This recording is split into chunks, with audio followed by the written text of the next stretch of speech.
Massive days racing on Sunday in Hong Kong. It's the final Group 1 of the season, the Standard Chartered Champions and Chater Cup, and on the undercard looks strong as well. 11 races on the pro. We've also got the Group 3 Sha Tin, Vase, and those are the two races, the two group races we'll concentrate on the show today. I'm Andy Lejeune, great to have your company. I'm joined by our form analyst in Paul Alley and race caller Mark McNamara as well. And Mark, it looks a blockbuster on the weekend. It does. It's the last Group 1 of the season. The Standard Chartered Champions and Chater Cup coming up with Exultant at the top of the book. Of course, we've got Courier Wonder going around in the other feature, the Group 3. And the big news as well, Andrew, is Zach Purton's been cleared to ride after being stood down with some back spasms on Wednesday night, which is good because it just wouldn't have looked right seeing Exultant with someone else on his back. I know he's had other jockeys in the past, but it's been Zach for so long. Yeah, he's been on board for those 11 wins, 5 Group 1s as well, Paul.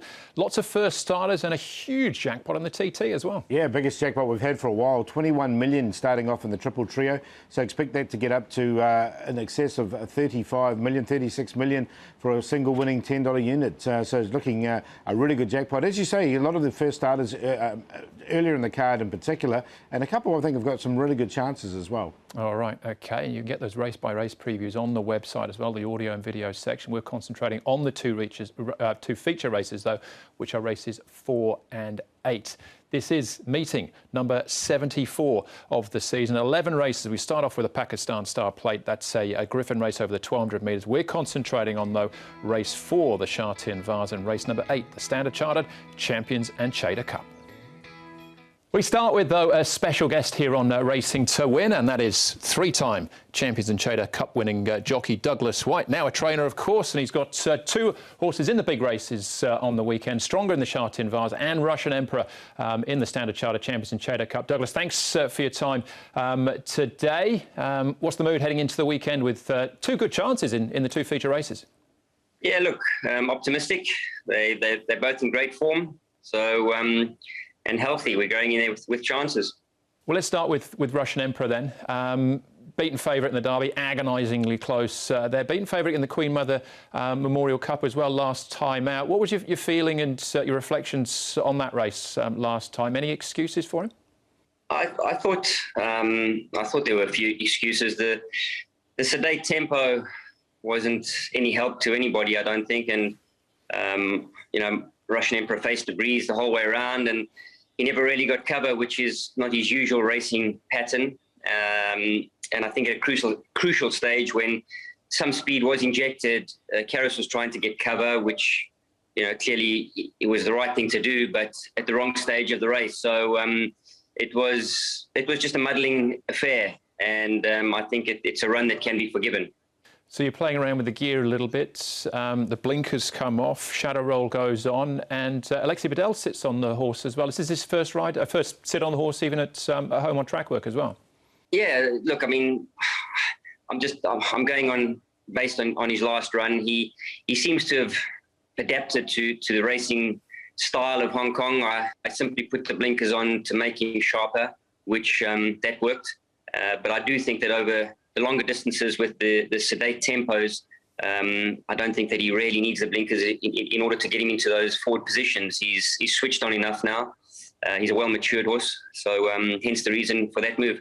And what are your thoughts overall on the race itself? You know, this is level weight's highest possible company. They had 2-time winner Exultant, you've got Glorious Dragon in the field as well. Columbus County was a good third in the Vase. So, you know, you're against the big boys now.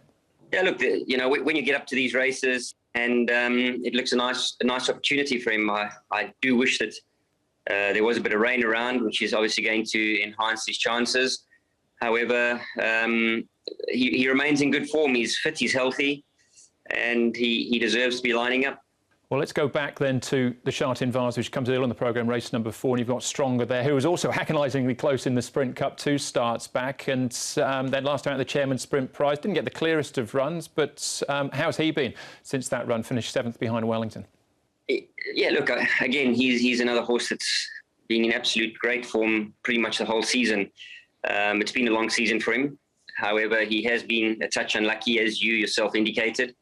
I thought last run he was slightly held up, but he was probably a little bit disappointing, given the race that he ran the time before.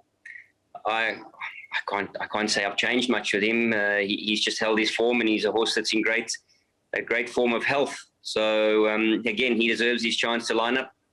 So you've got most of the field coming, apart from Wellington, out of the Chairman's Prize lining up again. But the added horse into the field, we can't ignore it as well, Courier Wonder. You've got to try and give him £12. That, not just for you, but for everyone, it's got to be a bit of an ask, hasn't it? I think even if he was level weights, it'd be very hard to beat. He looks the bright horse of the future, and he looks a unique individual. He's very talented. He's got tremendous gate speed. He puts himself in positions and gets the others off the bridle before you even turn for home. So he looks the real deal going forward. But again, you know, these sprints come along and you have to face the opposition. So my horse is in good health and he's working well. He goes there and we can earn some prize money. I'll be very happy. Excellent stuff. As you well know, different pressure in group races, so who knows how it will turn out. Douglas, thanks for your time today, and the very best of luck with the two runners, well, and the rest of the card as well on Sunday. Should be a great day. Thank you very much. Look forward to it. There he goes, Douglas Whyte, and that is where we'll start in actual fact with his runner stronger in the Sha Tin Vase up against Courier Wonder, who at handicap or under handicap conditions is getting weight off the field, and a lot of weight as well. The field is headed by Computer Patch, who was an excellent second to Wellington, the Chairman's Sprint Prize last time out from barrier number 4. You'd imagine he'll roll forward. Ratan, 8th behind Wellington. Skyfield ran 3rd in the Chairman's Sprint Prize. Stronger, we just saw that, finishing 7th. Voyage Warrior was a good 4th. Wishful Thinker finished 5th.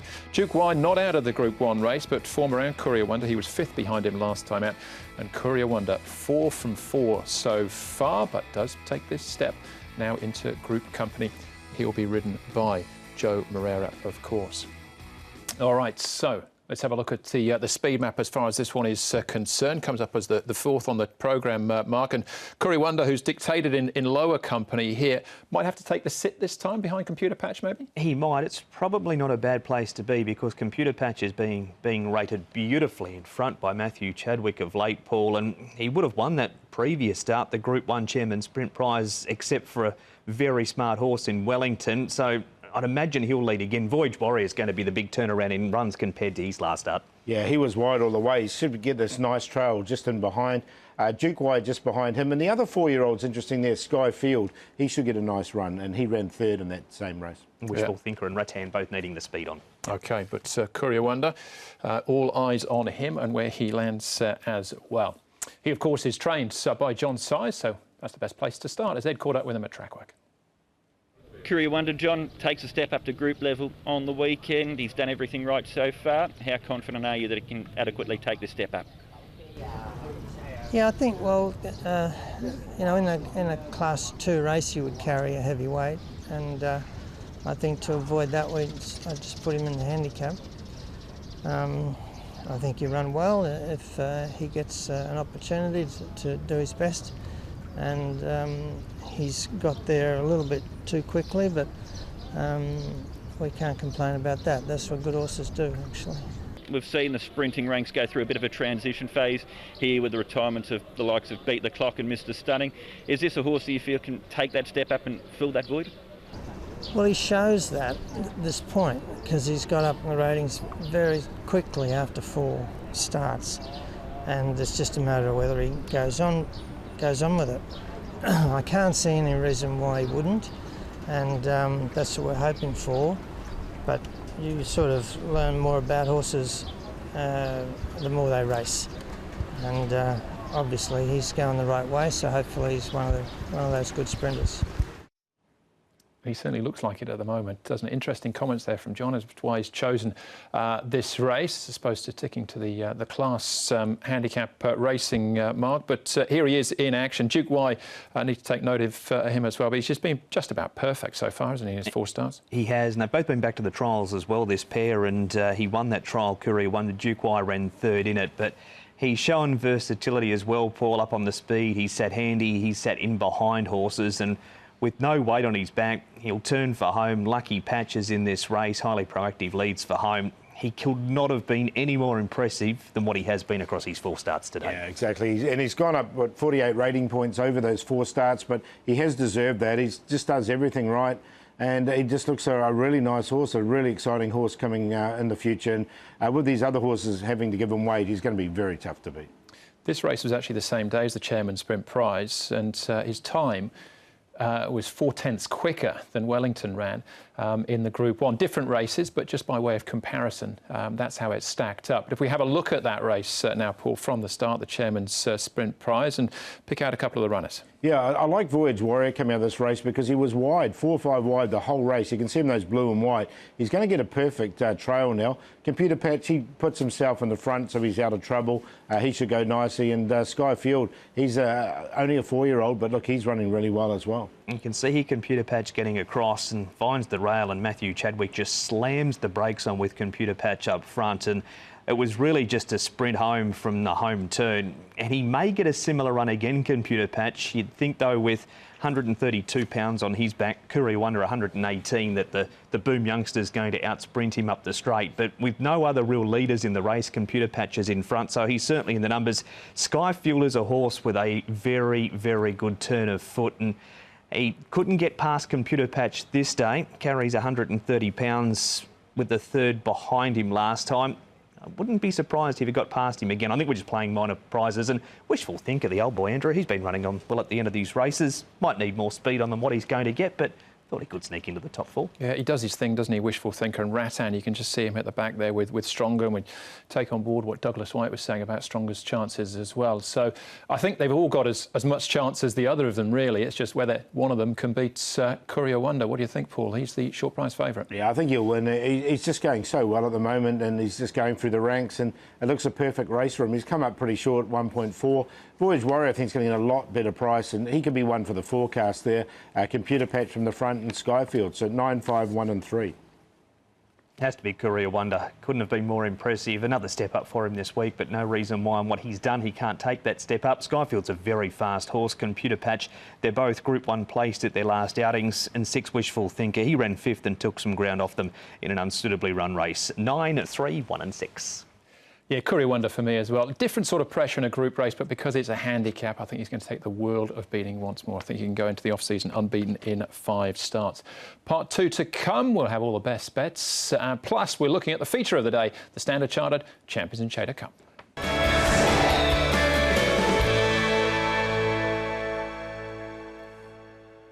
The feature on Sunday is the Standard Chartered Champions and Chater Cup. It's the final Group 1 of the season, final leg of the Triple Crown as well. No Triple Crown on the line this year, though. The field is headed by Exultant, who is a 2-time winner of this race already. Zach Purton in the saddle. Glorious Dragon, who was behind Love's Son You last time, as was Exultant. They finished 5th and 6th last time.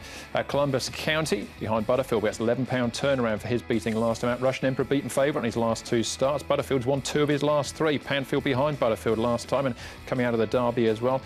Time Warp will definitely roll forward, and Packing Waltham also behind Butterfield last time, but that was under handicap conditions. This is off level weight, so he's much worse off at the weights. Now, as far as the speed map is concerned, there's for race number 8, the big one here, Mark, and with Time Warp in the field. Do I even need to ask? No, you're bang on, Andrew. He'll go forward. Just a matter of if he can run out 2,400 metres. He's had 2 goes at it, Paul, yet to get the trip. Exultant doesn't mind sitting outside of him. Can you see anything different than what shows on that speed map? May Panfield look to go forward from barrier number 4? No, I think he'll go settle midfield there. Glorious Dragon and Packing Waltham just might be the other way around. That's the only change I see. I think it's quite straightforward, this one. Okay, all right. With Time Warp out in front, that's where he might start. But Packing Waltham at the back. What are his chances? He'll be ridden by Matthew Chadwick. Matthew, Packing Waltham, was he unlucky last time? Yeah, it was slightly unlucky. We half had a gap at the top of the straight. He just didn't seem to attack the line and the gap pretty that well. So when it closed, it just gave us we just had to go for another run, which came a bit late onto the outside. Could you get a feel that day as to how effectively he ran the 2,400 metres? He felt like he got it without a problem. He's always given that indication, so we're not going into it without any concerns about the distance. So stepping up to Group 1 level, it looks a fairly even sort of a field. You've had a bit to do with him. What do you make of his hopes? The horse, he's kept improving since the last few runs, and he seems to be going to the race as well as he can be.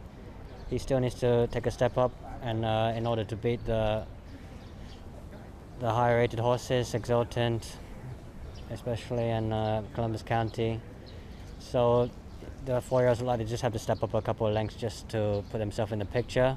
But happy with him, and as I said, he's come on with his last couple of runs, so fingers crossed, and get a nice run, and we can show them something. On international ratings, he's got £14 to find with Exalt, and they're racing off level weights as well. But let's just have a look at that race again, Mark. We've just heard Matthew's thoughts about Packing Walthams, but ultimately it was Butterfield who came out on top, and he's a horse in form as well. I don't want to dismiss his chances too lightly. Here is Packing Waltham down on the inside. He got Panfield finished in 5th place. Wouldn't want to get those confused in a close finish there. Russian Emperor, we heard from Douglas Whyte at the start of the show, and Columbus County, just slightly obscured there, but I could make an excuse for him this day. Yeah, Columbus County has placed over the 2,400 metres before.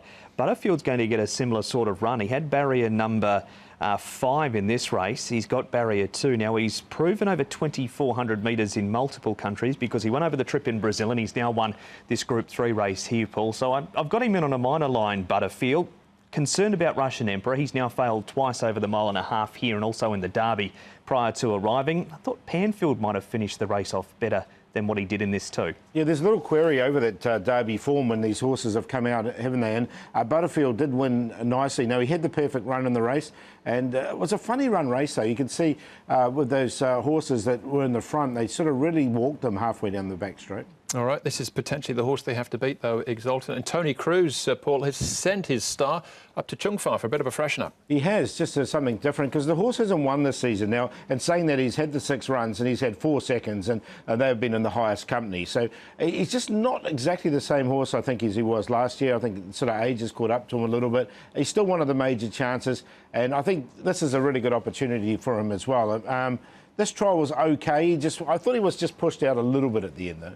This was completely different Exultant trial than what we usually see. He's usually 10 lengths behind the second last horse, and you're thinking, oh, Exultant, so not sure what to make of it. But look, he's proven at the trip and distance in the race. He's the one to beat still.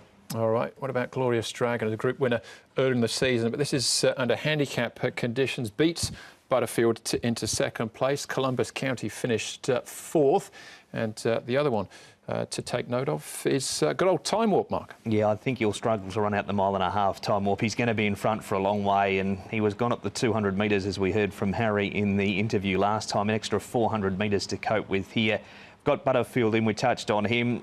I was going to risk Glorious Dragon, Paul, but I know you're keen on the big grey. I am. Look, he meets these horses a lot better at the weights. This is, as Andrew said, was a handicap.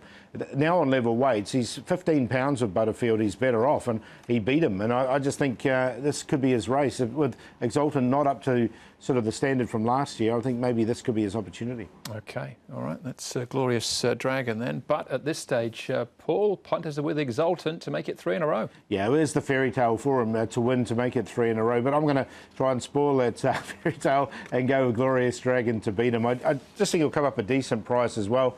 He's currently at 6.3 to beat Exultant. Columbus County, another one that's benefit by set weights here. And of the 4-year-olds, we'll give Panfield another chance. He is a 2,400 metre winner overseas in Group 1 company. 2, 1, 3 and 6. Going to stick with those that have shown something over 2,400 metres in Hong Kong more particularly, and that is Exultant on top. He's looking for 3 in a row in this race. He's not going to get a better opportunity in this race than what he's had all season. It's a good distance for him. It's a perfect race. He's on top to beat Columbus County. He's placed over 2,400 metres. Had an excuse in the Queen Mother Memorial. Butterfield won that. He goes up £4. And Packing Waltham, he looked like he ran a strong 2,400 metres, although somewhat luckless in the latter part of the race. 1, 3, 5 and 8. I dearly love Exultant to win. I'm going to go Columbus County, though. If he does win, though, or finish 2nd or 3rd, Exultant, he'll leapfrog Viva Pitaka in the all-time money winning list as well, just behind Beauty Generations. That's the big one, race number 8. 11 races on the programme, though. Paul, give us the highlights. Yeah, look, the Griffin race is a really interesting race. Race number 1, I like Compulsory. It should be a decent price as well, double figures. He's had blinkers on for a 2nd start. And he's had another trial, and I thought the trial was really sharp. Jiangxi Stamina down in grade, looks good. Drops of God, he's a first starter who's had 7 trials to get him ready for this and looked really good in those trials. Courier Wonder picks himself. Then we've got Clement Legend, New Future, another one who should be at a decent price, dropping in grade. Uncle Steve's consistent. Compassion Spirit went a good race behind Fantastic Treasure last time. Go 16, up to 1400, looks good for him. Another one at a good price. And Killer B should be pretty short, but should win the last. And not forgetting as well, you can catch the individual race previews on the website as well under the audio and video section. As far as best bets are concerned, which one of those 11, Paul, was the best? I'm going to go with Glorious Dragon, the one we just talked about. I think he'll come up a decent price, and this will be his opportunity and cap off a great season for Vincent Ho. So Glorious Dragon, he's going to be my best. And then each way I'm going to go in the first, compulsory, with those blinkers on for a second start. He's had that trial as well. He looks good for me, and we'll do the play in race 8, simple as 1, 2, 3. Race number 7. It is the 2-horse Craig Star, Danny Shum and Matthew Poon combined. He got so close to Super Winner last time. Super Winner is absolutely flying. Same draw, just a slightly extra amount of weight on his back. He'll be very hard to beat. Race 2, number 12, Blazing Partners, back to the 1400 metres at Sha Tin is his go. Matthew Chadwick for David Ferraris, and the play in race 3, Victory Scholars, Bella Baby, and the first starter, Drops of God. I'll take the short way home in the last, Killer B. He probably will be odds on, but I think he just wins. Super performance to win last time from a near impossible position. I think he can do it again. And New Future taking the class drop. Blake Shin in the saddle from barrier 14. Doesn't matter about that. He'll drop back anyway. He'll finish really strongly in race number 6. And a QQP in the last 1, 3 and 4.